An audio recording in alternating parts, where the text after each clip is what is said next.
Man, it would be amazing if I had a coffee pot that worked a little fucking faster. Hey pal, it's your evil twin. I was feeling a little lazy. I didn't want to change my clothes, so I'm wearing the same ones that you are. Oh, good. You're here. Why does everyone just come into my fucking house all the time? Anyway, you made a big mistake. You actually uploaded a video a while ago that you were very wrong about, and we're all waiting for the apology. Yeah, I sure did.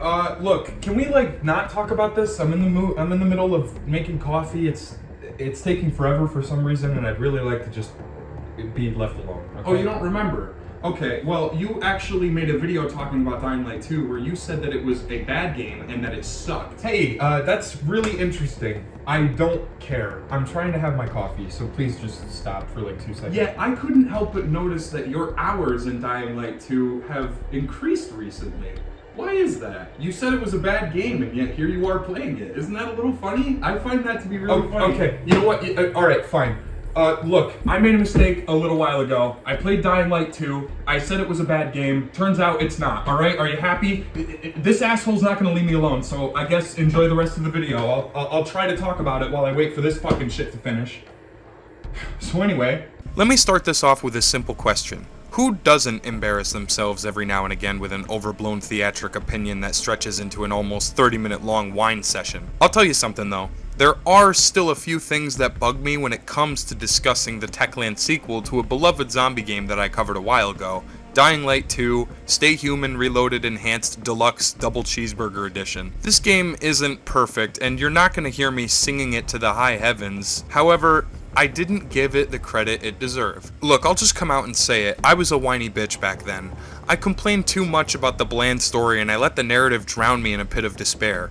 Little did I know at the time that it's not the story of Dying Light 2 Stay Human Reloaded Edition that makes it so good, it's the fact that it's fun and awesome to play. What? But what about all that shit you talked, Tristan? Please, allow me to do you the courtesy of offering a recap for any stragglers who may be late into the Red Fox Dying Light 2 arc.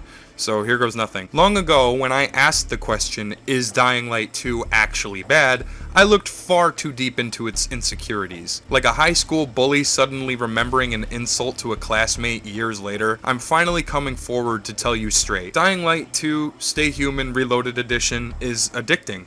It's fun. I suppose I should start by saying, I'm sorry. I've been wrong before and I'll own up to mistakes. This truly is a pretty damn well made game.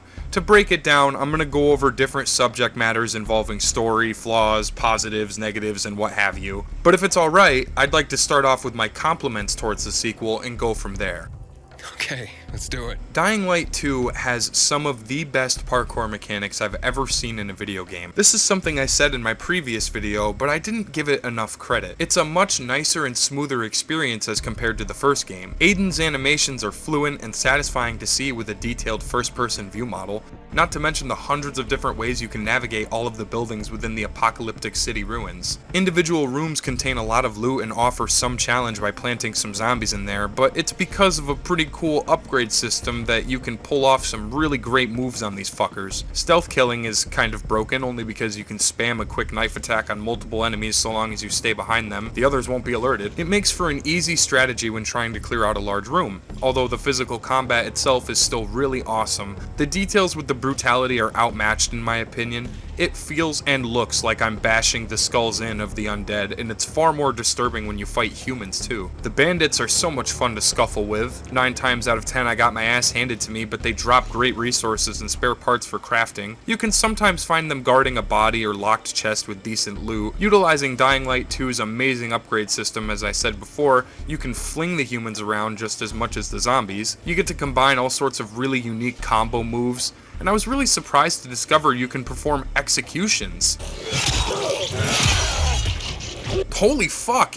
Aiden, that was so cool! One of the many previous complaints I had last time I reviewed this was how often you're tapping or holding the F key. This is still a bit of an issue when you're first getting comfortable with the game again, but after a while I got used to it. It's a guilty pleasure. I'm a loot whore and I love taking things, searching bags, trash cans, corpses, GRE crates, duffel bags. It's all pretty much what makes up a good portion of Dying Light's gameplay, but that's not a complaint. You don't have to rely solely on parkouring your way around the city. Using the paraglider, Aiden can cross all sorts of massive terrain with some gorgeous views beneath your feet at all times. Again, I complained last time about the paraglider being tied to your stamina bar.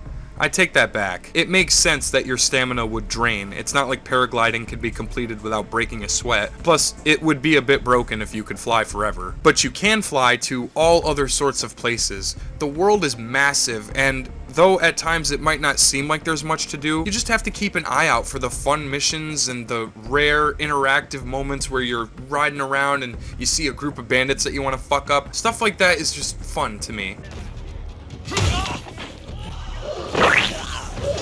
Nighttime is a little tough due to the amount of infected that can end up chasing after you with a 4-star tier system. Once all 4 circles are highlighted red, you're in trouble. I back it up. Is it fat enough? When I throw it back. You've got a horde of virals hunting you down, and they're not gonna quit. I somehow managed to kill 2 more volatiles, albeit I cheesed a few of the in-game exploits to do so, but it felt so good to earn my survivor points that I had worked so tirelessly for. Yeah, you've got to be careful and try not to die here. Every time you do, you lose points and have to rebuild the XP multiplayer that you gained over a brief period of time. Dying at night is miserable because skill points are doubled, and worth it if you're an adrenaline junkie such as myself. Do you want to know what my biggest obstacle was in the game? Nope, not the zombies, not the virals, not volatiles, not bandits, not waltz, not even the crooked NPCs that randomly attack you on sight. No. The biggest enemy in this game is gravity.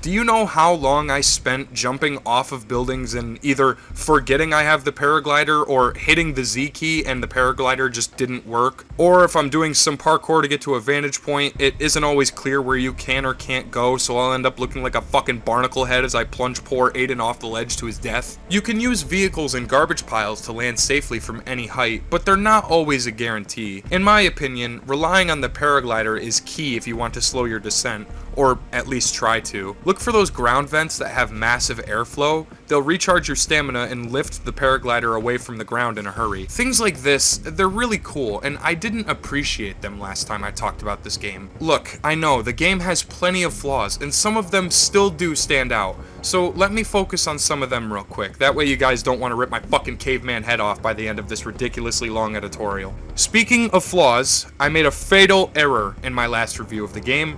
Lawan is a character you meet. She is not voiced by Halle Berry. I must have been drinking some stupid juice in the middle of that review. She's actually voiced by Rosario Dawson, who is still a fantastic actress with her own portfolio of success, so I just wanted to get that straightened out real quick. Unfortunately, Lawan isn't really that likable of a character. I can appreciate everything they aimed for when designing her personality and coming up with some mysterious past that the player would have to eventually learn about, but am I an asshole if I say I still don't care? She's not that much different from Jade in the first game, besides being a little more rude and annoying to Aiden at times. And yes, eventually she does come around and start to treat him with more respect, but it's at the cost of the player not really giving a shit about her character at this point. I will give you this. When she isn't being mean, she is charismatic and carries some interesting lore with her, but it's hard to become attached to Lawan when you don't necessarily spend time with her in the campaign. It's a bummer that despite what you choose to say or do in the dialogue, you'll more than likely just get the same result each and every time. There's no dynamic relationship mechanics here, and I learned that when I met this fucking weirdo named Juan. By the way, his name is Juan, and he has an American accent. Explain that one. To your health, handsome.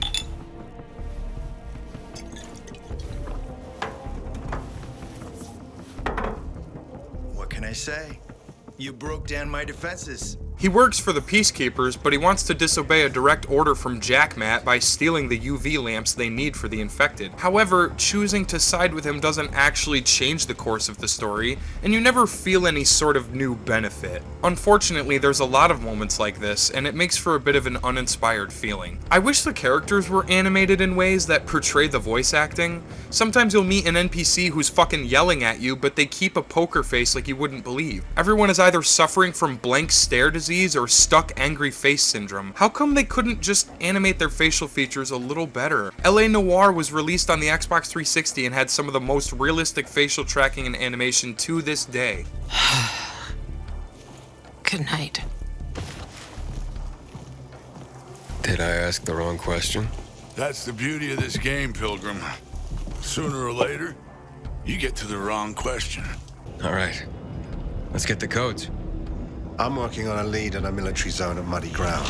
I need you to go talk to some people. Delta. Piece of work. Has a code. Maybe persuaded to sell it. Maybe.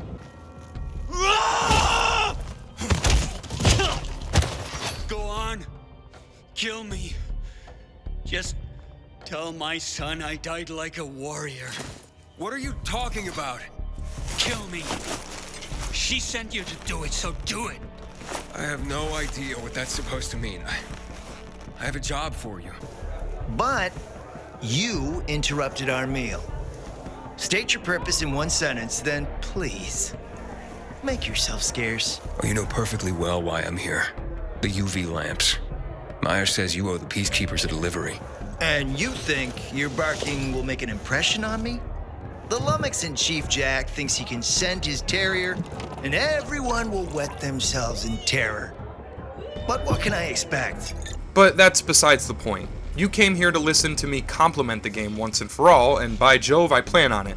There is one more complaint, and then I promise I'll start kissing the ground this game stands on, even if that ground is covered in rubble. I think the game intentionally overwhelms you with infected, even if you've upgraded Aiden to a high level. One of my previous complaints was that it takes way too long of a time to unlock different skills that Aiden can utilize in both combat and parkour. This is false. It really isn't that much of a grind if you stick to fighting zombies over and over, especially at night. No amount of dodging or perfect timing will be enough for that one person to take on the hordes of these advanced infected. The big assholes with the rebar arms are a lot of fun to kill and offer a variety of tactics to bring Aiden down. Killing them grants you a rare loot drop every time, along with some other cool shit, which I always appreciate. It's just really unfair how you'll be getting immersed and feeling the groove when suddenly the game decides to spawn 5 virals out of the sewer drainage and 2 fucking spitters crawl out from under an ambulance. You don't stand a winning chance unless you carefully work around them. Medkits are a commodity. I found out that you need chamomile and honey to create them, so I ran around collecting them from apiaries and birdhouses. These spots are ideal for finding all sorts of crafting materials, as well as the night store locations. Now, the night stores are really interesting. Raiding these at night proves to be extremely beneficial for Aiden. If you want access to a lot of money and the best upgrade blueprints possible,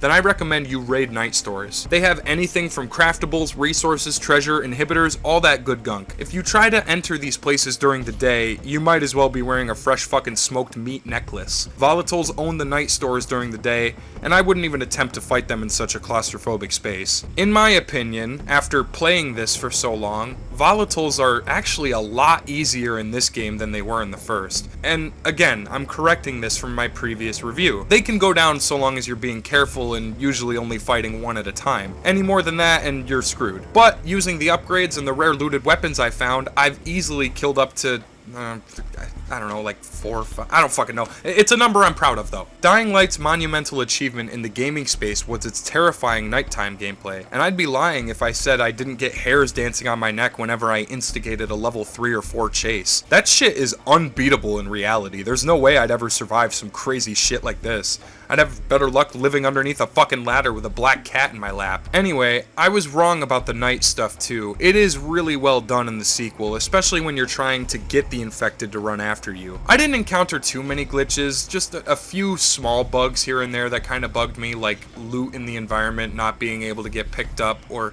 sometimes I'd get enemies clipping into cutscenes by accident. Nothing that completely destroyed my game though. There is one great bug in the game that I'm actually gonna compliment for a second. I thought I had schizophrenia, but this is some really cool shit that actually happens. Sometimes, if you're looting a small area, the loot will just randomly respawn again. I raided the VNC tower, and during the story mission there, I discovered the items I already picked up just moments ago reappeared for me to claim a second time. That's pretty fucking cool, man. I know I previously bitched about Aiden as well, calling him dull and a carbon copy of Kyle Crane. This is still true, but I shouldn't have treated it like a bad thing. Kyle was a really beloved character and felt like the only one in Haran who had a fucking brain. They're even bringing him back for a new Dying Light game called The Beast, which has me really excited. But the point is, Aiden is just as normal as you or me. He just wants answers, and I think that's why the game limits the dialogue a lot when they ask for you to make a decision. You're possibly limited by the fact that Aiden himself wants to explore and fight zombies, not deal with these shitty story characters. You think for 1 second we wouldn't react exactly how Aiden does to some of these weird specimens in the world? Would you care to join our little theatre group? Join? No. I was just curious. I love it when you young'uns get curious. Get rid of him at once. Let's not be too hasty, Tolga. He has functional limbs and presumably has mastered object permanence. He could be useful. What's your name, friend? My name's Aiden. Where the hell am I? Who are you? I am Tolga, and this is my brother Fatin. Now explain how and why you invaded our workshop. Yes, you must have knowledge of these rifts. Stop talking and tell us what you know. Take this key and look for our mark. Like it or not, you're one of us now, hotshot. I do like it, Professor. Thank you. So yeah, I take back what I said about Aiden. I like him. I like his parkour, I love the paraglider, I love exploring, and I love hacking off zombie heads. What more is there to say? Well, I've got a few more points I wanted to go over. While I do think that the story is not up to par, I don't think it's the worst either. I said the same thing when I reviewed Days Gone. Aiden carries the story on his own two shoulders, much like Deacon St. John did for that game. The overall plot is a bit messy and the storyline decisions don't matter all that much, which is something I railed on before. If you look back though, the first game's story kinda sucked too, so I guess that's not really the main goal of the experience. The goal, in my opinion, is to enthrall the player with its combat, weaponry, and persuasive violence. It works. Speaking of weapons, the traders are a necessary stop if you're looking to upgrade or purchase some new gear. In the first game, it was handy and easy to create new weapons on the fly as long as you have the blueprint and the corresponding weapon. One of my biggest meltdowns involved the fact that blueprints have changed in the sequel. Here, you have to find blueprints and then purchase the weapon from a trader. You can even upgrade the paraglider and other equipment tools you come across to use them more effectively. I'm sad that I didn't even bother getting this far when I played before, because now suddenly I feel like the game is way more fun. Sorry, I didn't mean to get distracted there. We were talking about the blueprints. I like the idea that Aiden can't just craft certain things on the spot, because a physical melee weapon with such modifications like blades and flames and shit would probably require the work of a pro. I consider it very much like taking my guns to the merchant in Resident Evil 4, and since viewing it like that, I've enjoyed this particular mechanic a lot more. Plus, you get to mix and match all sorts of cool stuff. Weapon mods, charms, it's all really nice, and I feel like my eyes are constantly glued to the screen when I play it, checking my stats, my level, my appearance, my current objectives, just everything about it, man. It's fun. And yes, I have since unlocked the dropkick. It's not as entertaining as the first game's implementation, but it's great nonetheless. Sending zombies flying off of a building will always satisfy my inner child. Speaking of the first game, there's even a cameo from quite a few old faces. I'll leave it at that to save the mystery. On an entirely different note, remember when I was pissing and shitting because Dying Light 2 didn't have guns? That's a stupid fucking complaint now that I think about it. Dying Light never needed guns, and it was never the focus of the combat. This becomes even more apparent because guns in the sequel, or at least some of them, work a little different. For example, I found a blueprint for a scrap shotgun called a boomstick. Consider it like the pistol from Dishonored. It's a very fast and effective way of gaining some distance between you and a tougher enemy. They're not common, but you can buy a blueprint from one of the traders that allow you to build as many as you want. And from then on, you have a nice little disposable defensive tool that you can use to shoot the zombies back. All you have to do is find some shotgun shells, which spawn pretty regularly in the loot pool, and you're all set. And yes, they did add legitimate guns, but I'll be honest, I barely used them. I had a lot of fun with the melee combat in this game and just performing Aiden's combo moves on everyone. There are these things called survivor missions that can be completed for loot crates and rare resources. At first, I thought this would be really repetitive, and to some it probably is. Survivor missions are intense, throwing all kinds of bullshit at you against your might. You'll have to face the deadliest, fastest, most unrelenting infected yet in these side quests. You're only given 3 lives. Once they're gone, the mission fails and you'll have to restart the whole thing. In order to unlock the rest, I had to embark on possibly the most interesting side quests available, working with Jay to capture a bandit named Tackhead who wants access to an underground armory where actual firearms can be found. Sounds exciting? And it was. You have to do all sorts of running around, but the end result is totally worth it. You'll unlock access to Jay's private reserve and can earn tokens to spend on much more powerful elite gear, guns, melee weapons. All of that shit becomes available the more you play. For some reason, you aren't allowed to loot while playing survivor missions, possibly because you're surrounded by all sorts of nonsense that there's no point in stopping to try and grab items around you because of the fucking zombies all over the place. Dying Light's combat interest mostly resides in the melee aspect, figuring out all kinds of unique moves and tricks to defeat your enemies. Over time, I have grinded the fuck out of this game, and I really only have one thing to say. It does not suck. And by the way, I completed my first 2 survivor missions without losing a single fucking life. Not to brag, but I'm extremely satisfied with how much more these particular quests add to the game. Is it the best game ever made? No.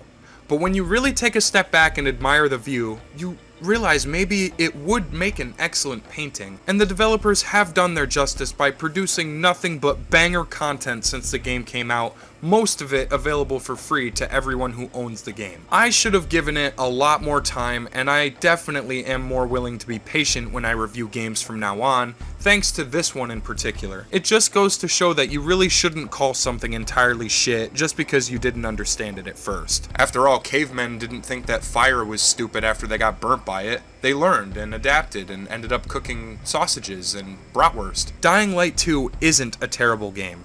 It's fun and addicting. The story is awful and uninteresting with some of the most boring characters ever, but Aiden carries it and manages to make immense leaps for the player in terms of true zombie parkour gameplay. I can imagine seeing a 3rd game in the distant future with even further improved mechanics and hopefully a well-constructed storyline that coincides with the first 2. I'm excited to see Kyle Crane make his 2nd debut to the series once again, and I'll be reviewing that if I can. So let's conclude. You're probably upset with me for making this and telling you how my last visit to the game was awful only to take back most of my criticism. Listen, you guys are allowed to form your own opinions and criticize accordingly. This is just my 2nd take. It deserved better recognition for some things, and I wasn't entirely truthful.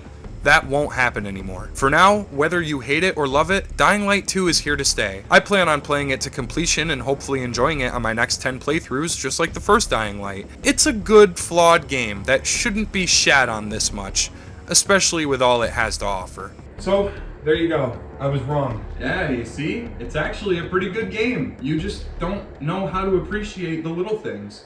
Well, I'm gonna go outside and freeze to death. And this coffee pot is still not done. Oh my god, it's still not done. Redfox.